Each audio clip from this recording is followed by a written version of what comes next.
Inspired by Mr. Liangbing's concept of one country, three systems, let's discuss the future human living mode. The ideal future lifestyle for humanity is XueFeng-style Communism. But before that, we can implement the one globe, 64 systems as a transitional mode. The one globe, 64 systems concept means that 64 different living modes can coexist on Earth. Consider the following scenario. In a pen, cows, horses, donkeys, sheep, pigs, dogs, chickens, ducks, and geese are raised together. Due to differences in habits, food, and physical form, these animals often engage in tussles, arguments, and fights. Chickens, ducks, and geese frequently complain about sheep, pigs, and dogs damaging their eggs. Sheep, pigs, and dogs often grumble about cows, horses, and donkeys stealing their food.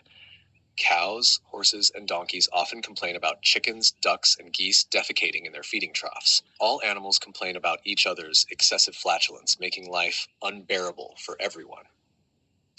Moral education is of no value or effect in solving these problems. The best approach is to separate them, giving each animal a pen specific to their species.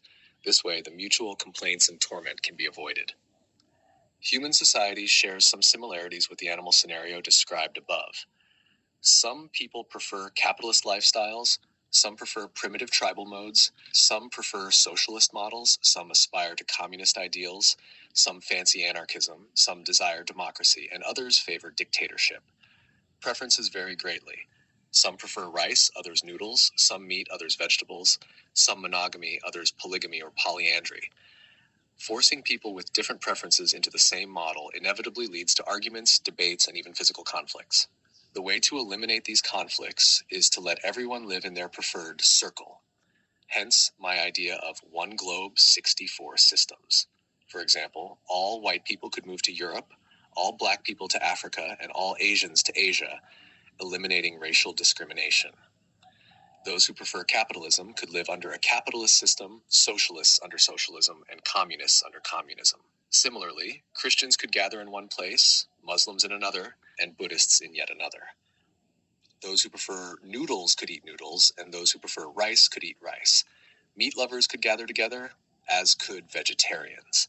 Societies could be formed based on marital preferences, monogamists in one society, polygamists or polyandrists in another, and those preferring communal living without marriage ties in yet another, and so on. This way, just like providing separate pens for cows, horses, donkeys, sheep, pigs, dogs, chickens, ducks, and geese, we wouldn't need to worry about conflicts arising from differences in character, preferences, and so forth. Why 64 systems? Because humans need 64 elements to survive, lacking any of which is unacceptable. Do you see? Debating among cows, horses, donkeys, sheep, pigs, dogs, chickens, ducks, and geese is pointless and endless. Similarly, debates among humans are of no value or meaning. The best solution is for everyone to live as they prefer. Is it possible to realize this ideal? Of course not, because those in power won't allow it. Thus, this proposal is just for fun when you have nothing better to do after a meal.